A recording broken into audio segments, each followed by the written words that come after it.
Alright, good morning po sa lahat. Again, wishing you a very blessed day po. It's Sunday, February 7, 2026. I hope po, 8 na ba? 8 pala, kahapon pala 7, sorry po. So again po, wishing you well palagi and you're always in my prayer po. Kayong lahat sa ating mga kapatiran. And we need to have po a personal and supplicatory prayers for each one another. Kailangan po natin yan, mga friends at mga brethren. So today po, we are going to talk about Adam as the first priest in the Garden of Eden. Today po, I can now visualize the Garden of Eden and the role of Adam po and the rest of the believers today as pass along po because of the understanding of the covenant creation promise of God from the beginning to the end and to the beginning again. So before that, we open po sa prayers. Okay, let's pray po. Lord, thank you for this wonderful day, this wonderful morning. Thank you for this another day for another Bible study. Yes. Please help us understand and learn our topic for the day, Yes, Lord. which is the Adam, the first priest in the Garden of Eden, Genesis 2:15. Please bless us, guide us, and help us understand more of your words. In Jesus' name, amen. Alright, thank you so much. So again po, today is particularly po, yung ating ma-study po is we see to it na ito po galing mula sa scriptures and we are discounting po yung ating personal and biased interpretation so that we can get po talaga yung meat and substance ng laman po ng Bible, which we believe this is the written record of God's message and intention po for us to understand and learn His ways po. That's why, let's read po yung text po ng 1 Corinthians 2 verse 7 hanggang 16. If you are a Christian and if you claim to be a child of God, you ought to know these things po because God communicate in these terms po ng kanyang revelation. And understanding God po mahirap talaga because God is spirit, God is eternity, while humans po are just nakabatay tayo sa ating nakita in a physical forms. And yung ating understanding po very limited while God is infinite siya. So but yung God po is slowly gradually trying to manifest or trying to reveal himself little by little to those people who are interested. And those people po who are interested are people who are settled na totoo yung Diyos. Kasi kung hindi totoo yung Diyos, wala ka interest talaga dyan, di ba? Pero if you honestly and sincerely believe that God is real, that there is a God who created all things, at siya yung nagsusupply ng lahat ng buhay mo, wow, di ba? You ought to be interested in the things of Him. Doon tayo sa 1 Corinthians 2, verse 7 hanggang 16, babasahin po natin isa-isa for us to appreciate yung pong ating nakikitang mga revelation coming from the book. And sa ating mga viewers po, I assure po, 99% of the viewers, if you are having this time po of recognizing and appreciating po the things we are teaching, hindi nyo pa po narinig talaga ito. At hindi nyo pa nabasa mainly because alam natin, sa mainstream religion at mga grupo-grupo ng mga fellowship, yung kanilang interest ay doon lang umiikot sa kung ano yung revelation o kung ano yung naituro sa kanila ng leaders. Pero sa atin po, because wala naman tayong group, hindi tayo nagre-realize sa kung sino mang leader, directly po and prayerfully, we are asking the Lord for revelation and enlightenment. And of course, through the use po ng maraming resources nowadays sa ating internet. So, this is very wonderful po. Ang sabi ng 7, yeah. But we speak the wisdom of God in the mystery, even the hidden wisdom, which God ordained before the world unto our glory. Yes, notice po ang sabi sa 7, the language. Pag sinabing we speak, that's the manner of the language ni Apostle Paul. Sabi niya, we speak the wisdom of God in a mystery. Knowing, understanding Pag sinabing mystery, that is something that was hid, di ba? Nakatago. It was a secret. Right? And anyone who can receive the revelation of a secret, sabi niya, nandoon yung wisdom of God. And very few people po could understand and could receive po yung revelation of mystery. Kaya ang sabi niya, even, look at this, the hidden wisdom, which God ordained before the world unto our glory. This hidden wisdom, ang sabi niya, is for our glory, especially for the Gentiles in the body of Christ as of this time, that to be revealed. Anong sabi ng 8? Which none of the princes of this world knew, for had they known it, they Yes. would not have crucified the Lord of glory. Those are the things na hindi naintindihan even the top leaders nung first century Jewish community, yung sinabing princess doon, yung rulers nila, the top dog do sa nations na yon, that even they cannot understand this mystery. That's why they crucified the Lord. That's the reason po kasi. People gets angry, people hated something that they could not understand. In my own case po, marami akong naging enemies. Because I am teaching and preaching and representing the truth of God. The problem ko sa mga religious mindset, pag hindi nila gusto yung narinig na, they hate the preacher. But for me, I will not ask apology because that's the truth. Pero if there are people who hate me because I have done something wrong, well, I will ask forgiveness and apology, of course. Pero when it comes to truth that I have known, there's no apology. That will stand because that is the truth, ang sabi. So you will take the side of these people who crucified the Lord because they don't understand kung ano yung dala ni Kristo. Verse 9. But as it is written, I have not seen, nor ear heard, neither have entered into the heart of man the things which God hath prepared for them that love him. God knows each and every one of us. You cannot make a plastic character sa Diyos because God knows the inward thoughts and mind ng bawat tao. At ang sabi dito, this mystery of God will only be revealed to those who love Him, ang sabi niya. These things na hindi nakita ng ninuman in ages and most of the people na hindi nakita. But those who really love God, the Lord Jesus Christ, ito'y para sa iyo, ang sabi niya. Verse 10. But God hath revealed them unto us by his Spirit. For the Spirit searcheth all things, yea, the deep things of God. Yes. Ang isa pong anak ng Diyos, it's natural for you as you go and learn and have a deeper knowledge and understanding in relationship with God. Well, of course, ang imi-minister sa iyo is yun ng deep things of God. Which most Christians, ito ay foreign at alien sa kanila because, I don't know, the text said, if you really love God, God will give you these deep things. And the best things, ang sabi, but God hath revealed them unto us by His Spirit. Ibig sabihin po, having a relationship with God is a continuous revelation yan. Continuous communication between God and you. And the best thing ang sabi is these are the deep things of God ministered to you by the capital S. And that's the Holy Spirit po ang nagsasabi doon. Verse 11.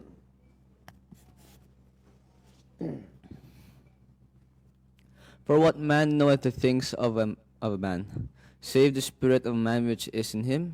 Even so the things of God knoweth no man, but the Spirit of God. You see, there are two kinds of mind po dyan eh. The mind of man, ang sabi, ang alam lang niya, yung alam ng tao. Pag meron kang kausap ng mga tao, ang usapan nyo pang tao lang, pabalik-balik lang naman yun, di ba? Paulit-ulit lang, di ba? And most of them are, di ba, kalokohan lang.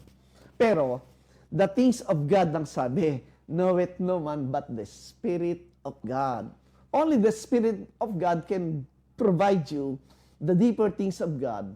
And these are the wisdom na sinasabi kanina. That's why, ang isang tao po na talagang merong siyang constant communication with God, pag siya ay nagsalita at nakipag-usap, malalim siya at saka mas may weight po yung kanyang sinasabi. when it comes to the physical wisdom, alam naman ng lahat yung nasa earthly wisdom eh. But when it comes sa spiritual and heavenly things, very few could speak these things because it requires po yung kanyang constant communication with God. And God is the one revealing that to that person. Verse 12. Now we have received not the spirit of the world, but the spirit which is of God, that we might know the things that are freely given to us of God. Yan po, you see. Now we have received, notice po yung spirit, that's small letter S. In all of the scriptures po, pag nakita natin ang small letter S, in many cases, it talks about knowledge, words, thoughts, imaginations, and these are the things na laman po ng ating mind. The spirit po is identified with the mind. Right? That's why, pag ang mind mo, ang nare-receive lang ay yung natural things, wala yan. But if you receive the Spirit of God, that's another thing. Kaya ang sabi, that we might know the things that are freely, you see, freely, walang bayad dyan, freely given to us of God because of the Spirit that you receive from God, not the spirit of the world. When you say spirit, yung thoughts, yung communication, yung words ng mundo, alam natin yan. Pero when you talk of spirit, you talk of the things ng words, understanding, thoughts, imagination coming from the spiritual book, which is the Bible. The words of God. Di po ba? That's why we have this. And it is freely given to us of God. Then how can you understand? Ano sabi ng 13? Next verse. Who things also we speak, not in the words which man's wisdom teacheth, but which the Holy Ghost teacheth, comparing spiritual things with spiritual. Yes. The Apostle Paul provide po yung distinction. That is why you have to be very careful observing palagi yung critical thinking. Not everything that you heard and seen ay tanggapin mo agad. You have to ask, galing ba ito sa Diyos o galing sa tao? Ang sabi ni Paul, binigyan niya yung description kung ito yung man's wisdom. Ang sabi, man's wisdom is philosophy. It's a biased conclusion of a person of something that he profess to know, di po ba? And most of the things, magmumula lang sa kanya yon. At yun lang, limited lang sa kanyang sinasabi. Whereas, ang sabi dito, when the Holy Ghost teacheth, anong sabi? Comparing spiritual things with spiritual. That's why there are two school of interpretation po. Yung isa po yung eisegesis. Pag sinabing eisegesis, yung nasa isip mo, inilalagay mo sa scriptures. You want to impress yung understanding mo doon sa text na binabasa mo. And that is your own interpretation. Pag sinabing exegesis, coming out of the scriptures, ang kinukuha mo ay yung thoughts at understanding at language mismo ng mga characters na nasa Bible. At yun ang sinasabing comparing spiritual things, comparing scriptures with the scriptures to find the definition, the description, everything na sinasabi dyan ay makikita understanding because the Bible has its own dictionary. Tandaan natin, the Bible was written po addressing the people during the ancient world, yung ancient Near East language, and sa first century po, they have a very different literary manner po yan. And most of the Jewish writings po, makita natin, were given in a metaphoric form. Pag sinabing metaphor, ito po ay figure of speech using signs and symbols and similitudes to impress the truth. Pero gumagamit ng mga symbols. It's like a proverb. That is why, when you talk of literature, diyan po nanggaling salitang literal. And the Bible is a literature. Pag sinabi pong literal, you take the understanding of whatever you're reading, if it's a prophecy, it was written po in a metaphoric words. And literally, kung ano yung nakasulat doon, binabasa mo, tinatanggap po, kaya lang, you have to observe if it's signs or symbols. Yan. Ang historical events, pag binasa mo naman, and it was recorded, it's also a literature. Kaya lang, Pag historical events, yun po talaga yung actual events na sinasabing literal, physical, yung understanding. No need to interpret because it's not given in signs and symbols. Pero pag sinabing prophecy po, ay nako, it's lahat po yan. Kaya I challenge everyone maghanap kayo ng prophecy na hindi isinulat using metaphoric language. Wala po kayong mababasa. All of the prophecies were given po in a metaphoric language. Therefore, ang mag-i-interpret po talaga yung scriptures. Hindi mo pwede interpret yung you're out of the ng usage ng language by the time it was written. It's out of your understanding at ganun din sila, di ba? Now, so, this the manner po ng ating study, yung tinatawag na exegesis, taking po yung thoughts and understanding mismo ng loob ng passages. Kaya nga po di ba? We are very particular na yung rule of interpreting any literature na binabasa mo, hahanapin mo sino yung speaker, sino yung nagsasalita. Secondly, sino yung audience. And thirdly, ano yung historical circumstances during the time that it was spoken of or written. Pag yan po ay sinunod mo, hindi ka maliligaw. And I assure you po, because namulat po tayo sa wrong footing ng ating faith, ng doctrine. Kaya ang marami po, mahirap makatch ito, mahirap maintindihan kasi nag-umpisa po dun sa sa maling approach ng Bible. And today po, as we grow po sa learning, natututunan natin ngayon na kunin mismo po yung laman ng Bible. Next verse, 14.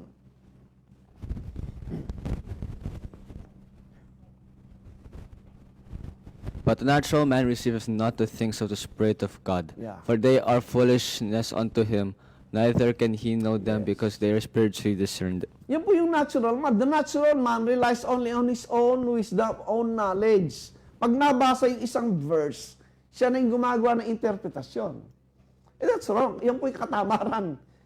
The instruction is, you have to compare scriptures with the scriptures. Ano ba yung sinasabi dyan? O makita mo yung sagot sa other scriptures. Ang tawag po doon ay remote context. Parehong pinag-uusapan, pero nando doon sa isang aklat. Okay. And hindi po ginagawa yan ng marami nating friends, especially among the dispensationalists at mga futurists. That is why ang kanilang basis ng interpretation, alam nyo kung newspaper, current events, ay nako, wala po talagang mangyayari. Kaya maraming prediction na ginagawa, maraming doomsday preachers. Until today, wala naman nangyayari. Yung mga followers po ang nadadaya. Yan po yung nangyayari. Pero dito po, very clear, when the natural man, they cannot understand these things. They must be of the Spirit. Sabi niya, for they are foolishness unto him. You see?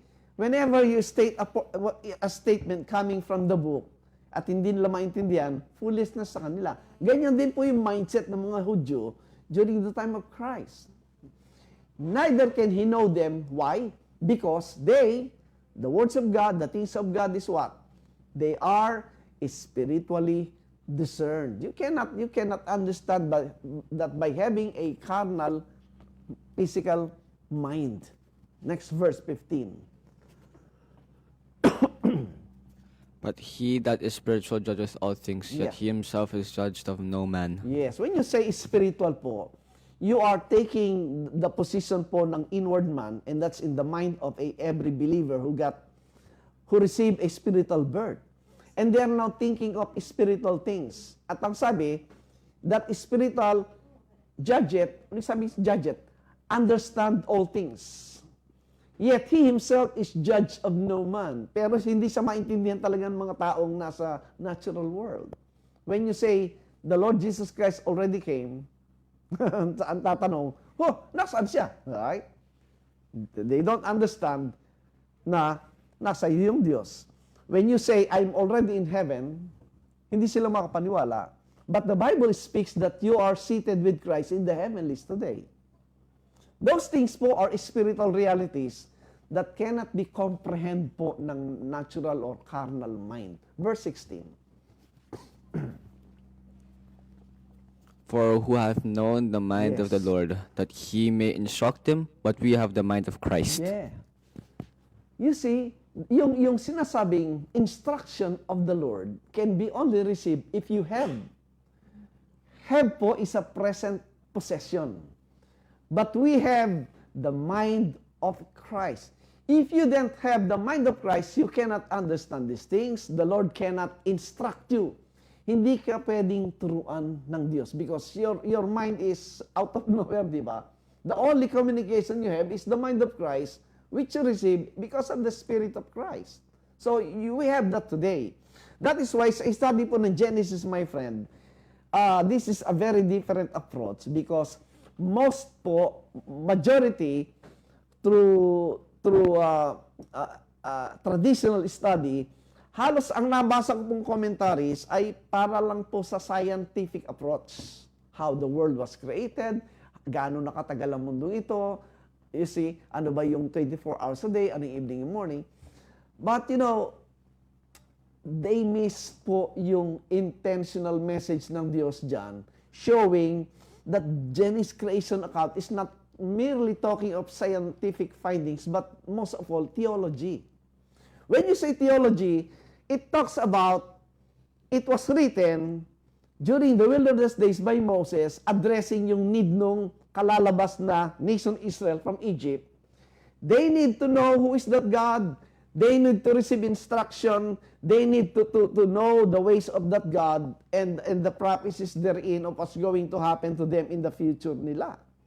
That's all we can take. That's why we can say na yung covenant creation ay yun po ang pinaka-purpose ng Diyos sa kanyang pagsulat ng book of Genesis until the book of Revelation. Kaya makita po ninyo, ang Genesis talks about the beginning of the new heavens and the earth. Pagdating mo sa last book, which is Revelation, it talks about the passing away of the old heavens and earth and the coming of the new heavens and the new earth.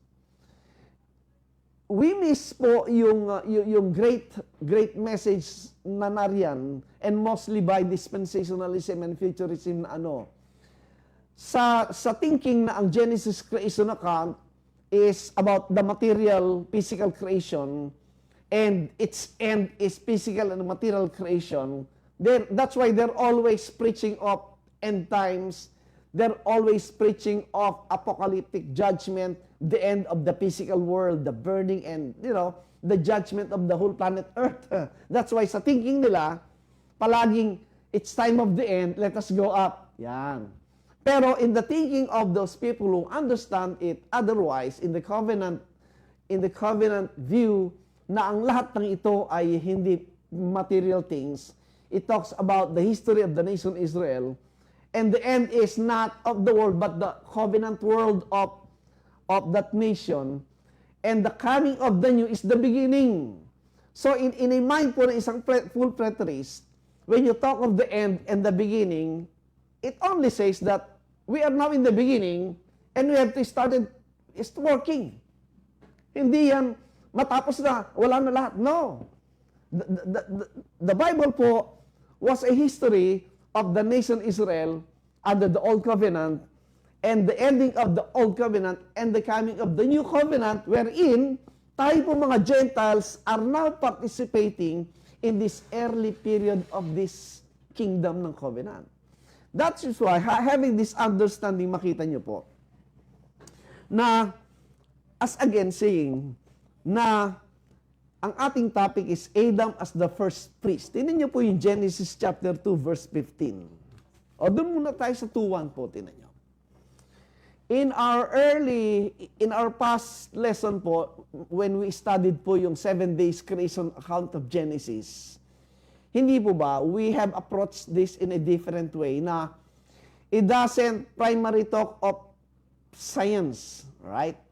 It primarily talks of the history, identification, and instruction sa nation Israel, and plus the prophecy of the coming days ng new heavens and the new earth.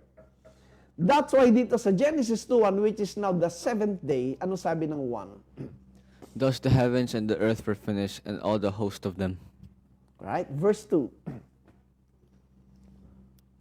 And on the 7th day God ended his works which he had made, and he rested on the 7th day from all his work which he had made. Ayan po eh.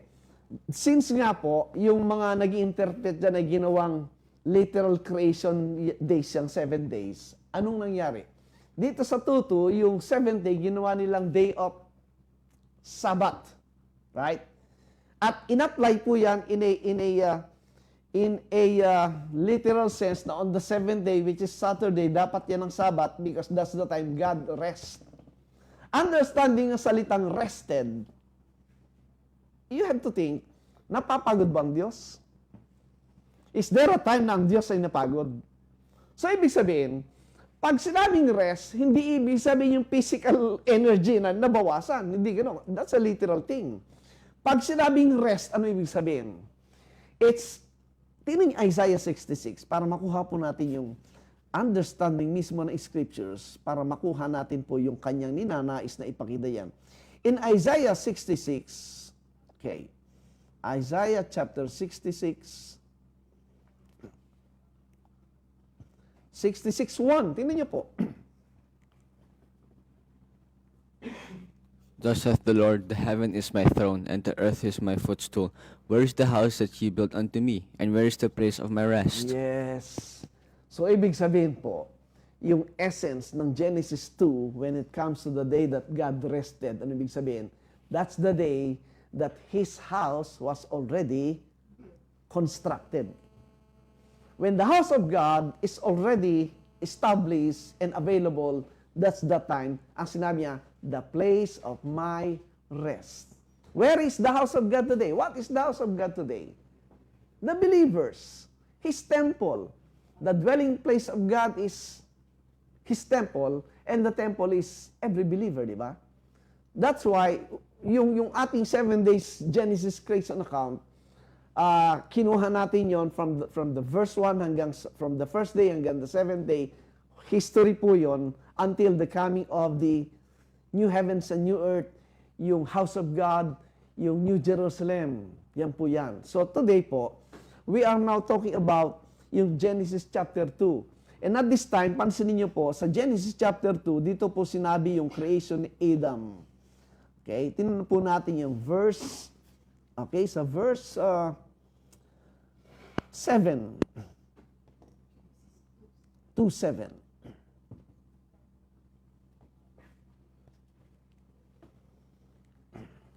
And the Lord God formed man of the dust of the ground, and breathed into his nostrils the breath of life, and man became a living soul. Notice po dito sa 2:7, ay that's the time sinabing God created this man. Pag sinabi po kasing Adam, that's a Hebrew word of man.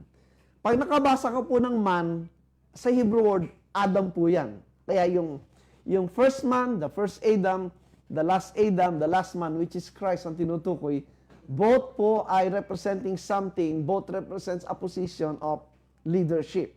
Now dito po, makita natin, He came from dust of the ground and breathed into his nostrils the breath of life, and man became a living soul. We have studied that.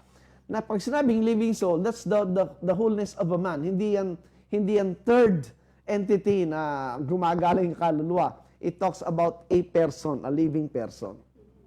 Okay, verse 8. And the Lord God planted a garden eastward in Eden, and there he put the man whom he had formed. Now, this is very interesting. After God created Adam, ang sabi doon, He planted a garden eastward in Eden.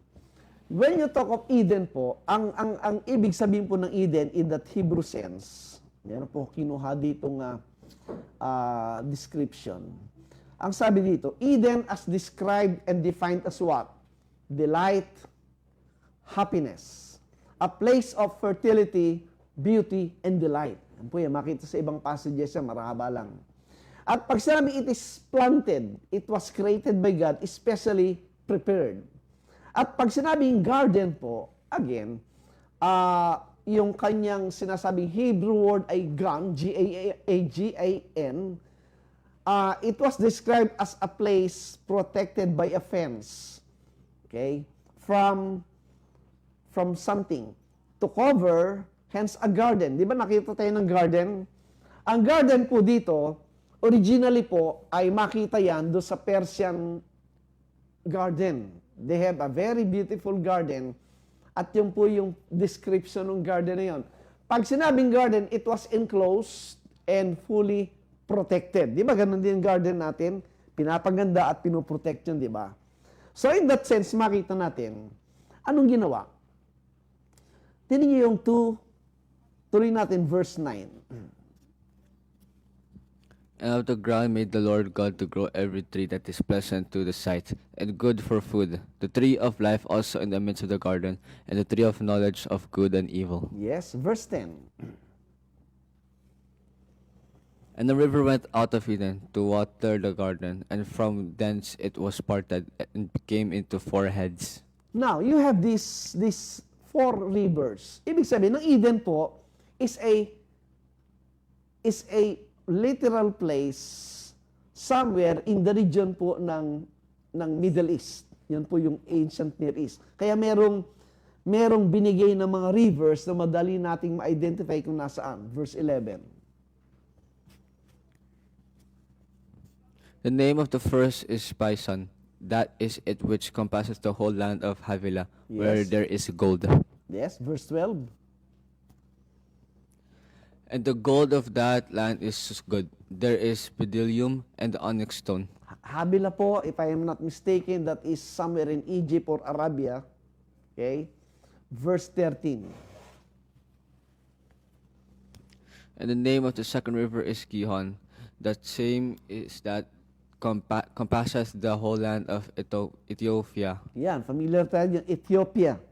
Somewhere there in that place. Verse 14. And the name of the third river is Hiddekel. That is it which goeth toward the east of Assyria. And the fourth river is Euphrates. Syria, again, is a place, right? Syrian region, at saka Euphrates River po. If you go by the ancient Near East, Mesopotamia, yung Mesopotamia po is a land between Euphrates at saka Tigris River. So, ibig sabihin, as the Genesis account po, provide po yung geographical location ng mga ito, this land po is a literal earthly place in that region, alright, na tinawag na garden. Alright, it's a beautiful place. And very fertile po yung lupa na yan. O nga naman, ang Middle East po, very known saan?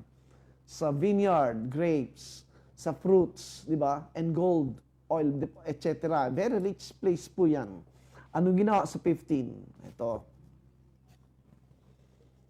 And the Lord God took the man and put him into the garden of Eden to dress it and to keep it. Yes. And the Lord God took the man, which is Adam, and put him into the Garden of Eden to, dalawa po yung function, to dress it and to keep it. So that's the very function binigyan ng Diyos kay Adam when he was planted or put into that garden. Dalawa lang, to dress it and to keep it. Now, sa ating ginawa pong research and study, yung sinasabing to dress it and to keep it was a function of a priest, right? A king and priestly duty. To dress it, ibig sabihin is to cultivate, work on it, palaguin ito, and to keep it means to protect it. Ingatan ito, bantayan ito. To cultivate the Lord's garden and to guard the dwelling of God's holy presence. Tingnan niyo po yung Numbers 3:7. Numbers chapter 3 verse 7. Ano sabi diyan? Numbers chapter 3 verse 7. And they shall keep his charge, and the charge of the whole congregation before the tabernacle of the congregation. Alright, To do this, sino yung day? Doon muna tayo sa verse 6. Doon sa 6 muna. Sino yung day?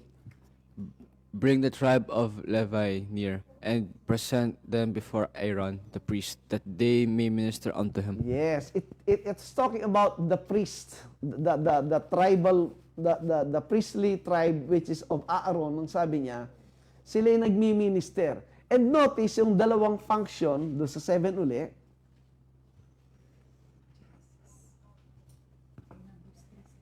Numbers 3:7. They shall keep his charge and the charge of the whole congregation before the tabernacle of the congregation, to do the service of the tabernacle. See? And they shall keep his what? Charge. And the charge of the whole congregation before the tabernacle is to do the service of the tabernacle. Ganon din ang ginamit na wording kay Adam. The purpose kung bakit iniligay sa Eden is to keep it, to minister yung charge na yan, and to do the service. Verse 8. And they shall keep all the instruments of the tabernacle of the congregation, and the charge of the children of Israel to do the service of the tabernacle. Yes, dalawa. To keep all the instruments of the tabernacle from what?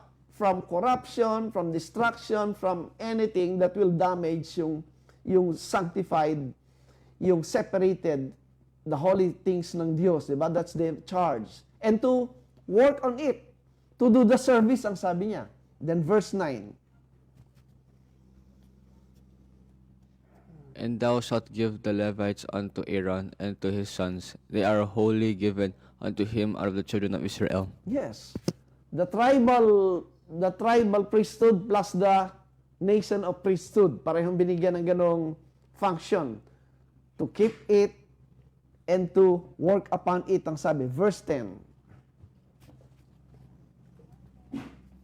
And thou shalt appoint Aaron and his sons, and they shall wait on their priest's office, and the stranger that cometh nigh shall be put to death.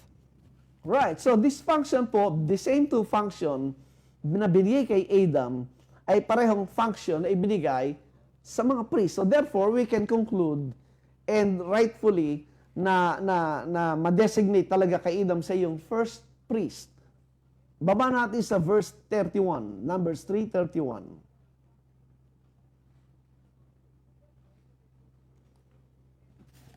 And their charge shall be the ark, and the table, and the candlestick, and the altars, and the vessels of the sanctuary wherewith they minister, and the hanging and all the service thereof. Di ba? We have studied yung structure ng temple. You have the holiest, the most holiest, wherein nandoon yung presence ng Diyos, at meron yung separation ng curtain. Sa labas niyan, nandoon yung holy place. Therefore, yung work ng mga priests to keep it and to charge it ay nando sa second compartment, which is the holy place. Right? At ang holy place na yon, sa original setup sa Genesis is the Garden of Eden, while yung holiest is the presence of God in the heavens. Right? And God is the one giving instruction kay Adam and through all the priests sa ating nakita. So, the charge is to keep it and to dress it, to work on the holy place, kamukha ng ginagawa ng mga priests, nandun yung table of shewbread, nandun yung altar of incense, nandun yung candlestick which provides light, prayers, at saka yung supply. And the work of a priest is this, yung priest po, siya yung mediator between man at saka God. The priest is the one taking the matters of the people to God. And the things of God naman, He is the one bringing to the people. Kaya siya yung mediator. And the good thing, yung priest po must come from the people, from among the people. Tao rin siya na makakasalamuha nila na siya yung nag-mediate between God and man. That's the setup sa time ni Adam. You have the Garden of Eden, you have Adam as the priest to keep it and address it, ang sabi, and minister to the people. Kaya pag nakita natin structure ng temple, di ba? The most holy, nandun yung throne of God, and then the altar court, nandun yung mga furnitures, nandun yung work ng mga priest, at yung high priest, sila ang papasok sa most holy place. And sa labas ng holy place, nandun yung laver, yung tubig, and then sa entrance, nandun yung altar of burnt incense, which is the picture of the Lord Jesus Christ. Yung sa labas is the court of the 12 tribes. And yung Gentiles, nandun doon sa malayo, sa outer court. Kaya ang tawag sa kanila ay far off in the Old Covenant system. So that's the setup. The whole temple setup, nandun. At yung part po ng Gentiles ay tinawag sa time na yon ng part yun ng sea. Sa understand nila, sinabi ni Josephus, understanding ng mga tao noong una, yung heaven, earth, at sea. Heaven speaks of the most holy. The holy place speaks of this holy place. And the third is yung sea, which represents the Gentiles. Kaya meron kang heaven, earth, at saka sea sa Bible natin. So therefore, another one po, tinan niyo yung Numbers 8:25 and 26. Numbers 8:25 and 26.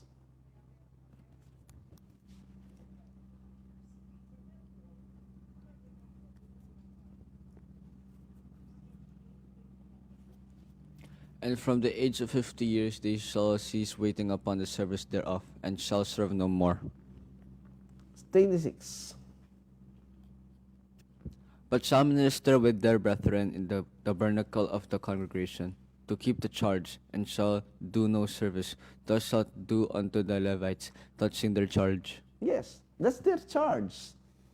To work on the holy place and to guard yung sanctity nung most holy. So they are performing yung alin? They are performing two office, kings and priests. The work of a king is to keep it, to protect it, to guard it. Priest is to work upon it. Yes? So yun ang ating makita. In the creation, makita, di ba si Adam ang may dominion sa mga beast and everything? As we have studied, Adam is a picture of the nation Israel, and the beasts are the Gentiles like us. The same thing sa original creation of Adam. Kaya nga ang thinking dyan is this if Adam becomes a priest, ibig sabihin, baka may mga tao na nga. in that sense of thinking. We're exploring these things. Kaya nga until today, ang daming debate dyan, di ba? But what is clear po dito, that si Adam functions yung priestly duties. And it shows po, yung temple ay yun ang original setup ng temple na pinakita kay Moses. You have God in the heavenlies, and you have Adam do sa holy place, which is the Garden of Eden, and ministering to the people among the outside part ng holy place. The same na function na makita natin sa temple ni Solomon at sa second temple ng first century, the same function. Ang sabi po dito sa akin nakita ng research, the first century Jews understood the words heaven and earth way differently than we do today. Heaven and earth were likened to the temple. The outer courts where Gentiles were allowed to gather were known as the sea.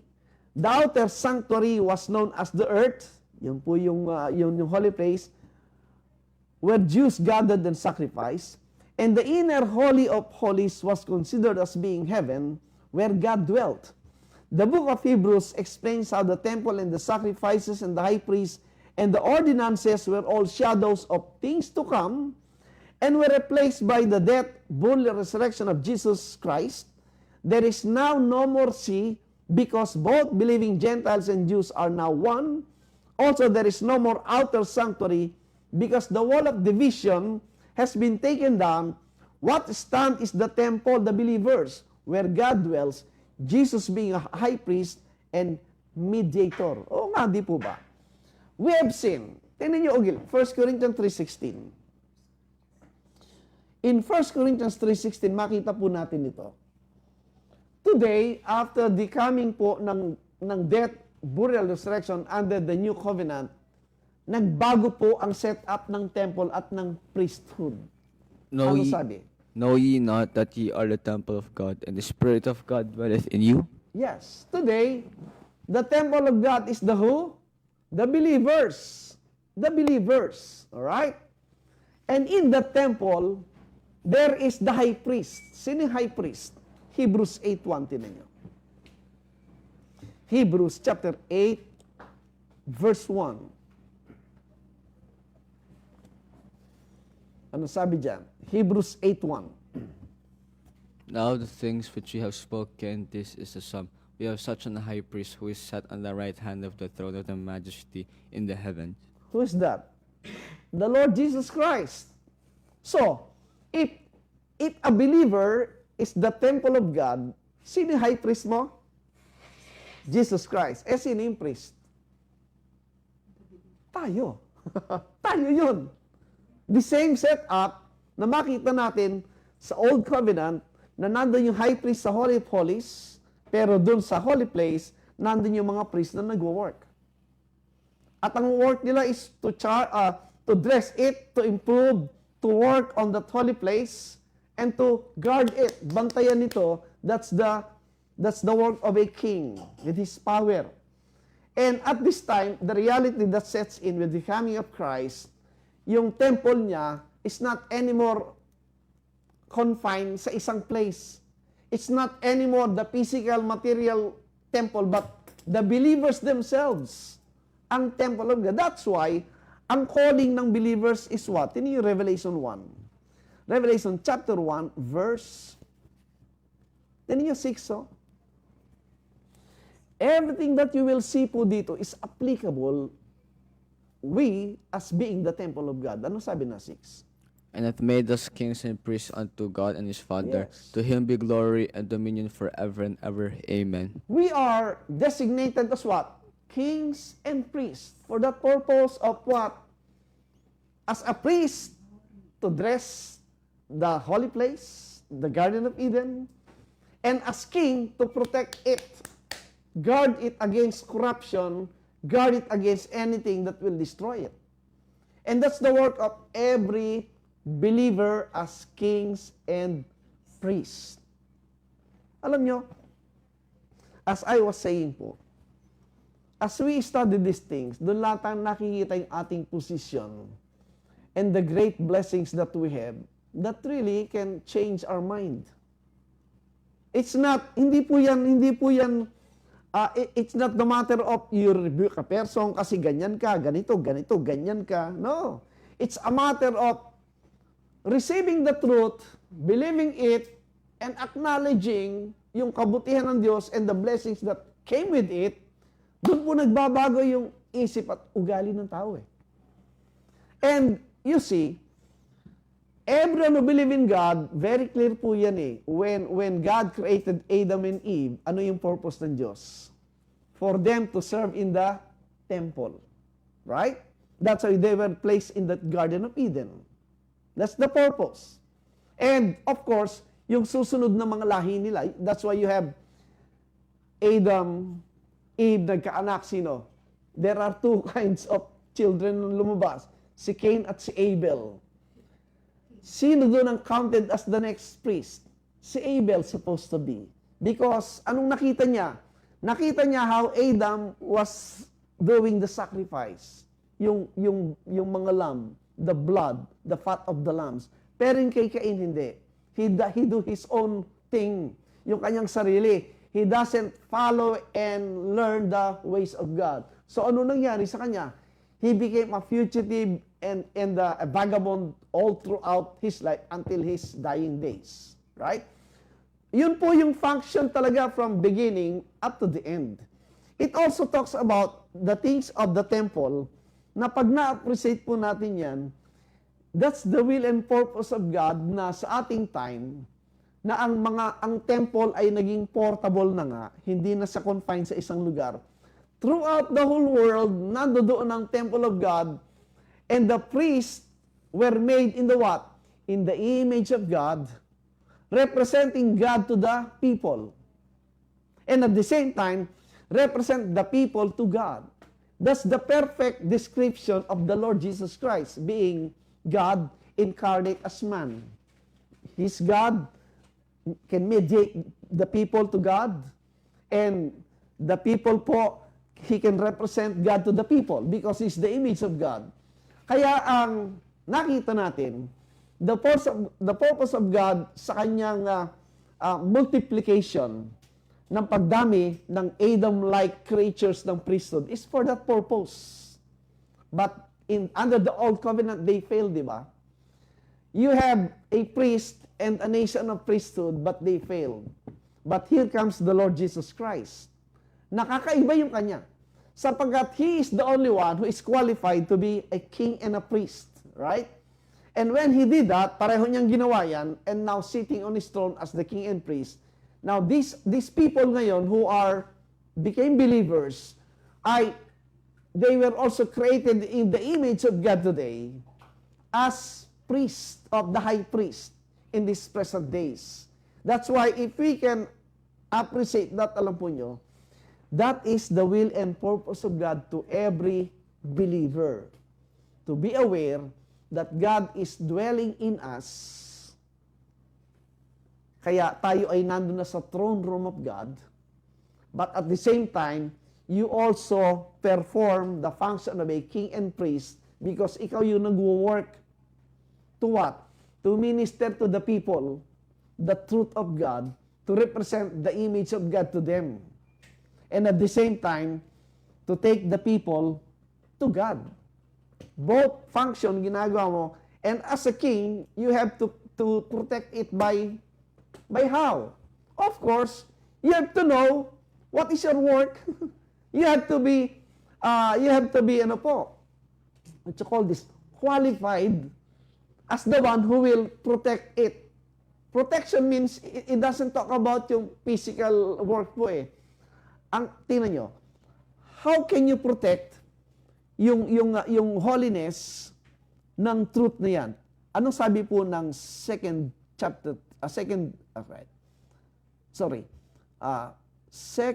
Corinthians,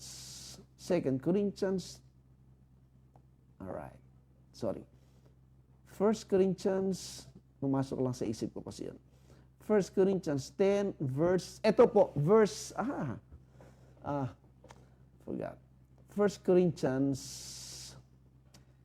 okay, 10:3. Sorry po naligaw ako ng konti, pumasok lang ito. 2 Corinthians 3, verse 1. Okay.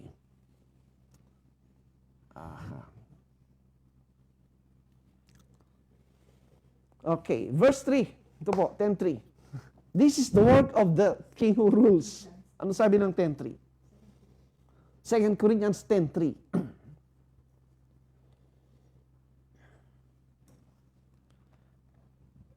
For though we walk in the flesh, we do not war after the flesh. Yes. You can, when you say you're protecting something, there is an ongoing war, di po ba? But the war is not flesh, it's not physically, 4. 10:4. For the weapons of our warfare are not carnal, but mighty through God to the pulling down of strongholds. Our weapons of this ongoing warfare is not physical. Hindi missile, hindi barrel, hindi itak, hindi sword. Ano yung purpose ng weapon? But mighty through God to the pulling down of what? Strongholds. Ano yung strongholds? Ito po sa 5.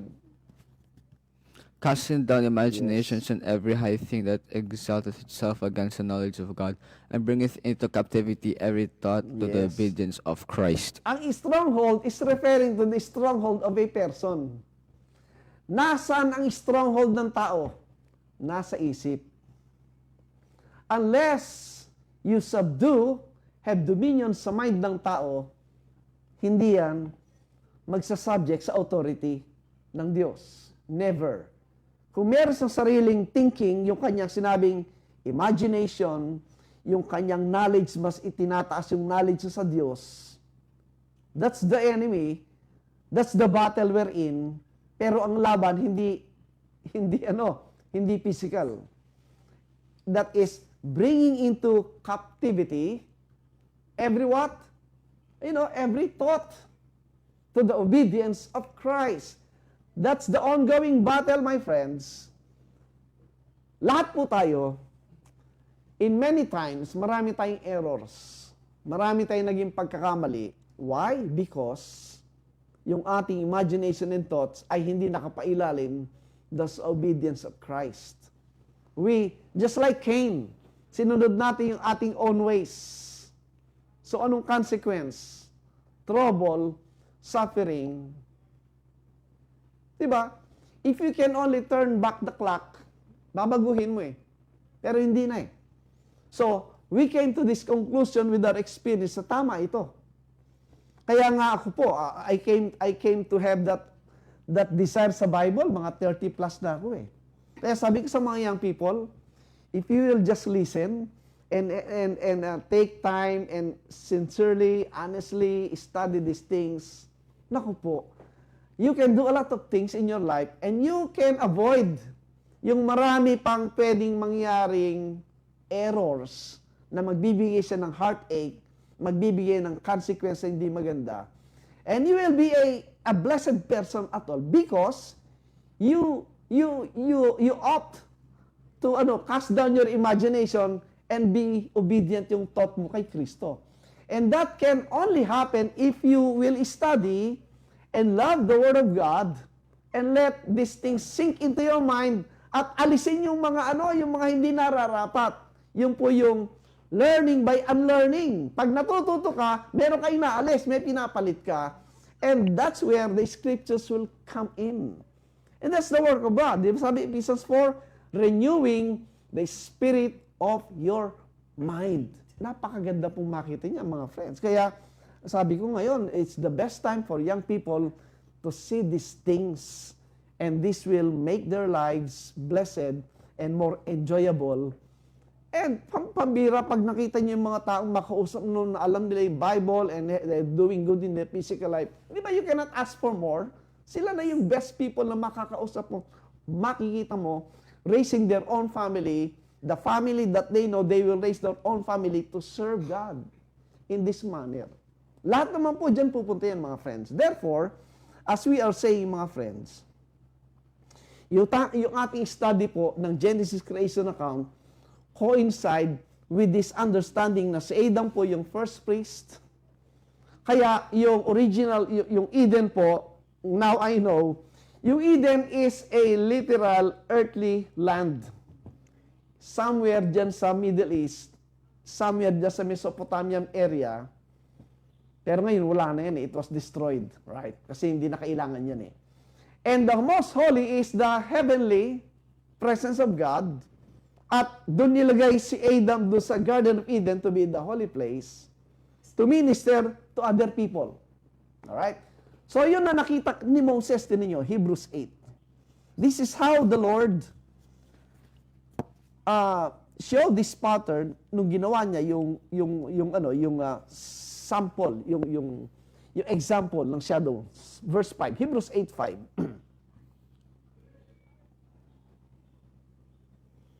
Who serve unto the example and shadow of heavenly things, as Moses was admonished of God when he was about to make the tabernacle. For, see, saith he, that thou make all things according to the pattern shewed to thee in the mount. Yes, that's why nung ginawa ni Moses yung tabernacle, which is also the temple, ito yung pinakita ng Diyos na pattern sa kanya, di ba? Kaya lang si Moses, if you are going to study, there was a time nagkaroon ng failure si Moses, yung, di ba, yung circumcision.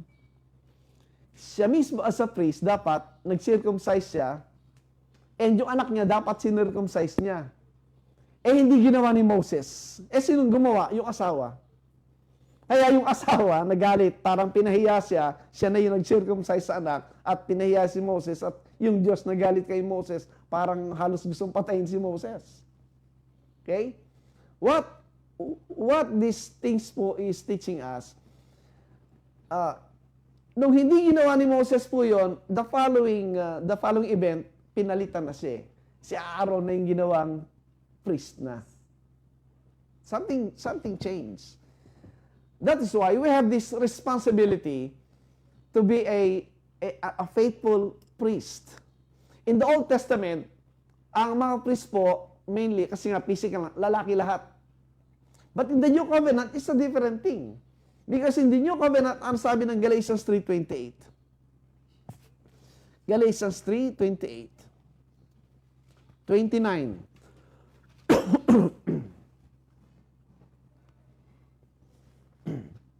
At 3:28, yes. Galatians 3:28.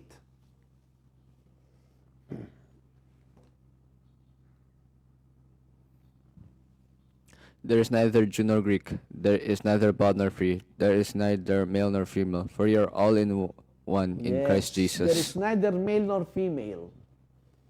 Everyone in Christ wala nang designation ngayon ng gender. Everyone in Christ is the temple of God. Everyone in Christ is a king and a priest. So every one of us, ang function natin is to charge, is to dress, to work upon this Eden natin, the holy place, and to keep it, to protect it, by means of course, study. Kaya sabi ng Bible, study to show thyself approved unto God. Tingnan niyo, 2 Timothy 2:15. 2 Timothy chapter 2, verse 15.